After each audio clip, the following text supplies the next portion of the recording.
bonsoir, cela dépendra de là où vous êtes. Si votre souhaitez écouter la bon au service, et tout le monde c'est bien que non lelo, tu es ça la prospection technique na kati ya village Mvululu, où ils ont mis na province ya Congo central, territoire ya Kasangolo. Il y a un papa qui est au niveau de l'Amérique, a bien biso na ko ça la prospection technique par rapport à l'activité il faut que ça na kati ya concession na. Et d'ailleurs, nous sommes en pleine formation. Nous sommes dit on doit être là. C'est depuis longtemps que ces messieurs avaient commencé à nous appeler. Donc, après ça, il y a représentant là. Il y a lelo na tongo na kati ya toyaki na tongo totali mabele. D'abord, ils ont seulement que ça très riche. Et côté monsieur Zali argilé et côté monsieur Zali sable limoné. Donc, maman au basa la ka balobi ke bakiture et puis ça m'a normal. Moi je suis en on des rivières en monene. Auto tela wana.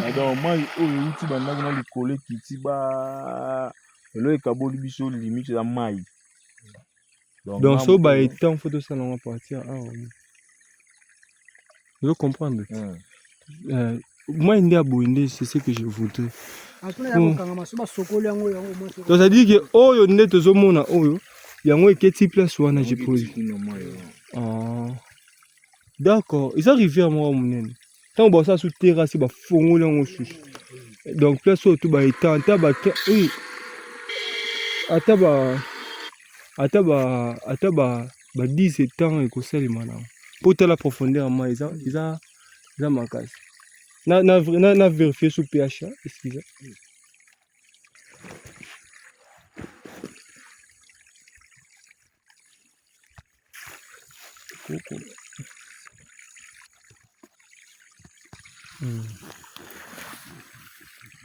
Donc, comme je disais, tout à l'heure déjà ma belle, côté monsieur eza sable limoné, et côté monsieur zali argilé.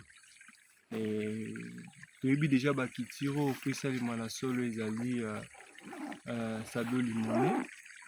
Et tu as eu plus bakitiro fait ça la solo ezali argilé. C'est juste il y a déterminer en et à chaque tir, on doit d'abord commencer par faire une étude de pH et tout dans la procédure comme il faut. Vu que là-bas c'est une notion qui est très vaste, donc au moment opportun, nous allons arriver ici pour que tout détailler chaque culture par rapport à n'engue boss à sepela na yango. Maintenant ce qui nous concerne ici, parce que le patron a dit ah il y a gros pour seulement moukier. Patron a besoin à ça étang. Or, pour faire des étangs, il faudrait d'abord qu'il y ait l'accessibilité d'eau. Maï yango besoin mon maï, ils ont mon makasi et pression dans la CP nango. Possibilité dans les pays aller face à l'élevage de porc et pour probabilité pays aller n'est au mon niveau parce que maï pays aller fois ça peut poulailler probabilité peut ezali donc c'est juste une façon ya ko aménager si comme malamu afin que ba sorte élevage wana ezala et se concrétiser na ninga malamu. Donc comme je disais pour les poissons à part accessibilité à maï batalaka pH nitrite oxygène température. Donc, ceux qui ont talibilo quoi surtout et que ils ont répondre malamu, là tu as la possibilité de faire la pisciculture sans problème. Il se peut qu'aussi tu es dans une concession, aux akakana la testeur multifonction, on a testeur à pH multifonction, donc ils ont permettre à biso de pH à maï, de température à maï. Si le pH est déjà bon, parce que le bon pH doit être à 6, 7, 8. Ouais, 6, 7, 8. Quand c'est inférieur à 6, c'est l'acide. Quand c'est supérieur à 8, c'est l'alcool. Donc, on doit essayer un peu d'ajuster ça. Mais moi, je vais d'abord tester ici dans notre petite rivière, ici ruisseau, donc on a habité. Dans maintenant, ce qui température dans le pH, c'est dans des. Au cours qui est en haut de la CA, c'est en arrière. Donc le pH est de 7. Nous avons la possibilité de faire des étangs. Généralement, quand il y a déjà un bon pH, ça influence tous les éléments que j'avais cités. Donc, nitrite, tout ça, pH, ça, ça va déjà. Là, basculer puis à côté, il y a température. Température 26. Bonne température, à partir il y a 25, 30. Donc, en conclusion, Esika Oyo, possibilité d'aller pour la salle là-bas étant. Maintenant, la minute, mais c'est gloire. Il y a un représentant à boss. C'est que il y a un peu sa biso cahier de charge quoi. Abimsambon pour que tout le monde s'abaïta. Donc maintenant baïta un peu petit ma fonction à vision. Le boss soit le bi nous avons besoin de produire autant de poissons. Ceux qui 10 tonnes, ceux qui 20 tonnes. Donc il y a pendant tout ça li baïta. Baïta penza landani baïta 20 sur 20. Tout ça la peu la porcherie. Tout début pendant on ça la porcherie. Ndengeni ya on ça la sorte ngulu. Abanda déjà qu'on pesait 200 kg dans 9 mois. Sans pour autant aller à Babiloko et la Grèce. Tu veux pendant il y a on ça l'élevage de volailles. Volailles, tout ce qui est caille, canard, poulet de chair, poulet de ponte, tout ça là. Et ça va permettre aussi bateau bazan na katia base formation na tant biso to banda koya parce que ils allaient informer que ça lit communautaire. Il faudrait que nous surtout à bénéficier na habité fort gloire sur cause na parce que moi déjà na moni j'ai fait tout ce que je devais faire et ma camoza na normal et là li 42 yo muto bimisa pour témoigner. Bon, tout en on aura trouvé bandé ah, au total, les a combien d'hectares?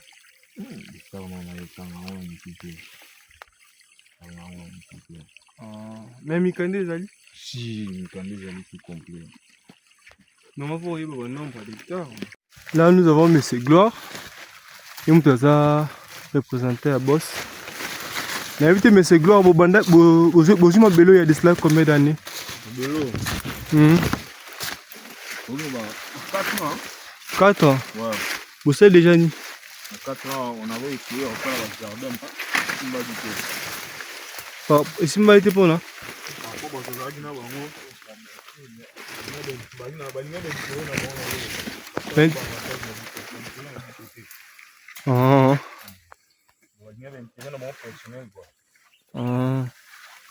Ah bon? Il y a un beau de ces puis Marambo.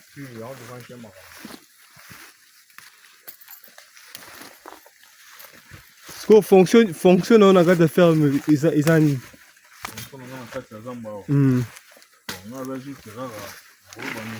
Représentant. Qu'est-ce qu'on doit faire, qu'est-ce qu'on doit faire pour que les âmes comment fonctionner quoi. Ah bon. Mais en termes de bêtises, de salut. En termes de bêtises, comme on peut aussi que la maille, ceux qui ont la possibilité de faire la agriculture, c'est un peu ça quoi. Non, en termes de bêtises, il y a eu mutu. Moi, j'ai fait la 15 kilos. Ah bon? Ouais. La 15 kilos. Maintenant, ici, tu es devenu ingénieur agronome. Oui. Ah. Mais, on va comprendre. Ah. Faut se former, hein. Faut se former, ça fait malin. Oui.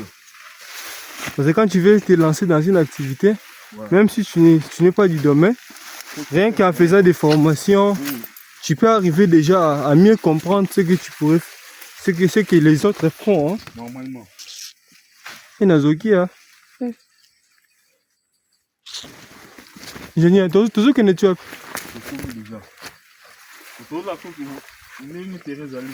Ah, bon, Manioko est bino. Ah.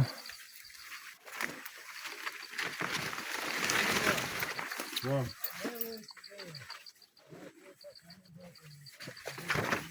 Mais, nous, on a fait une semaine. Oh.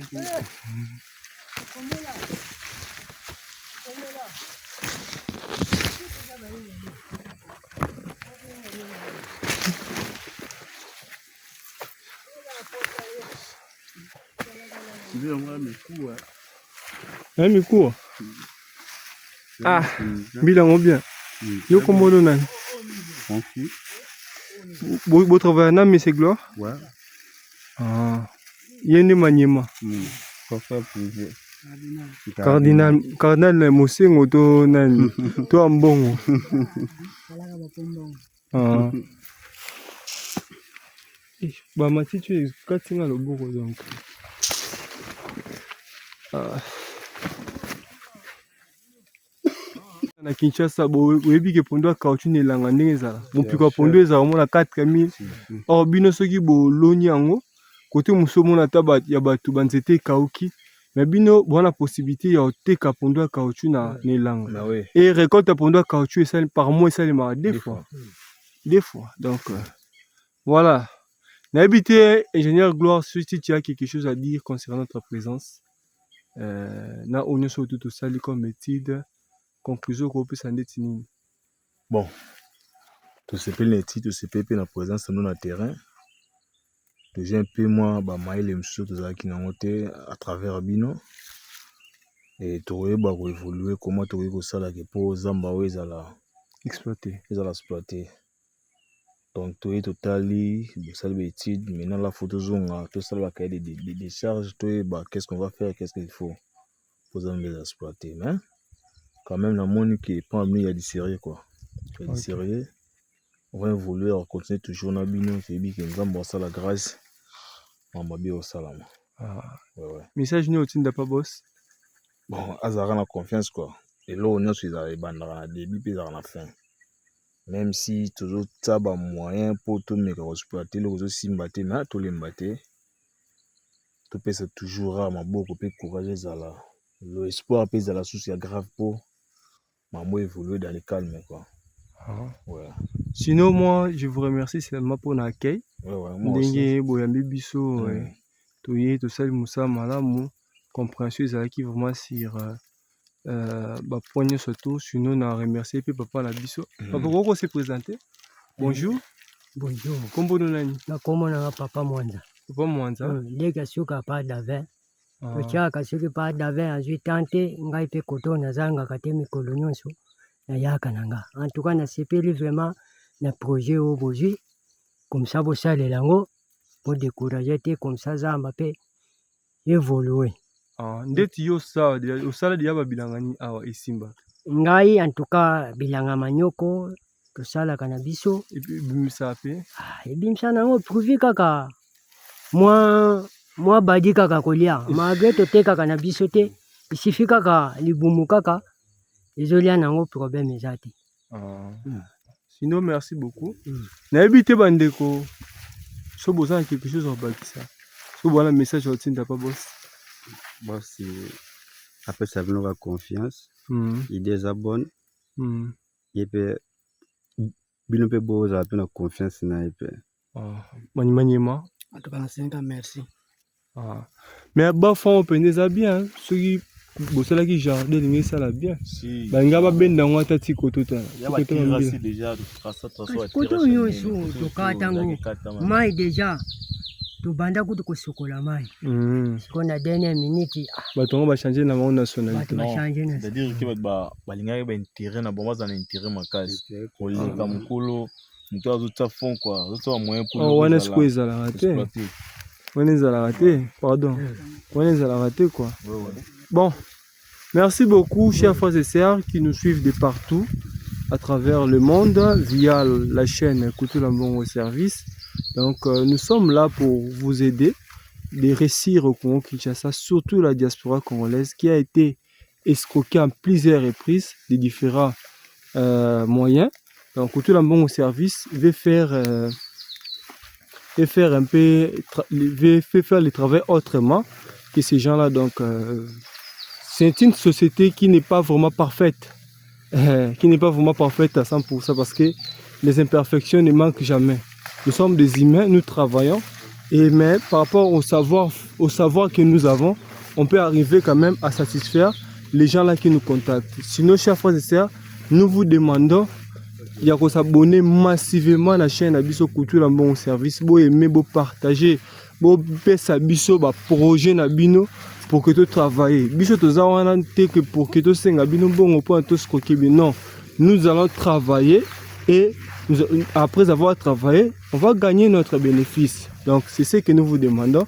La diaspora meka et simbate bon se décourager te bon tchakaka makasi pour que bon meka soupena couture la bon service pour que tu travailles parce que biso tu travailles na effet que tu comprendre bateau oh babengi biso afin que Moutinho surtout a trouvé d'intérêt. Sinon merci beaucoup pour la confiance papa. Voilà, merci.